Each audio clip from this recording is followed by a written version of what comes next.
చనిపోయిన తర్వాత కూడా ఆయన పాటలు రికార్డ్ ని క్రియేట్ చేస్తున్నాయి. ఇప్పటికీ కొన్ని కోట్ల మంది ఆయన పాటలే వింటున్నారు. అసలు సిద్ధు మూసేవాలా ఎవరు? పంజాబ్ లో ఉన్న మూసే అనే చిన్న గ్రామంలో పుట్టిన సుఖ్బీర్ సింగ్ ఇంజనీరింగ్ కంప్లీట్ చేసి కెనడా వెళ్ళాడు. కానీ ఆయన లక్ష్యం ఒకటే, జాబ్ కాదు, మ్యూజిక్ లో అడుగు పెట్టాలని. అప్పుడే తన మాటలు ఒక పాట రూపంగా పాడడం మొదలు పెట్టాడు. అయితే పంజాబీ మ్యూజిక్ ఇండస్ట్రీలోకి సిద్ధు మూసేవాలాగా ఎంటర్ ఇచ్చాడు. మొదటిగా సాంగ్ రైటర్ గా కెరియర్ స్టార్ట్ చేసిన సిద్ధు సో ఐ సాంగ్ పాడి ఒకేసారి సెన్సేషన్ ని క్రియేట్ చేశాడు. ఆ తర్వాత హిట్ మీద హిట్ ఇస్తూ bill board chart and UK chart, wireless festival stage వరకు చేరుకున్నాడు. అలాగే పంజాబీ మ్యూజిక్ ని వరల్డ్ లోకి తీసుకెళ్లాడు. కానీ సక్సెస్ పెరిగిన కొద్దీ కాంట్రవర్సీ కూడా పెరిగాయి.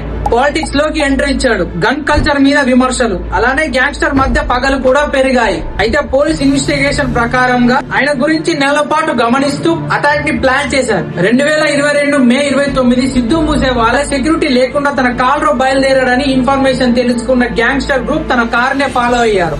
వెళ్తూ ఉండగానే వెహికల్ ని మధ్యలోనే ఆపి ఫైరింగ్ ని చేశారు. అయితే పోలీస్ ఇన్వెస్టిగేషన్ ప్రకారం ఆ అటాక్ లో సిద్ధు మూసేవాలే అక్కడనే ప్రాణాలు కోల్పోయాడు. ఇప్పటికీ ఆయన పాటలు కొన్ని కోట్ల మంది వింటున్నారు.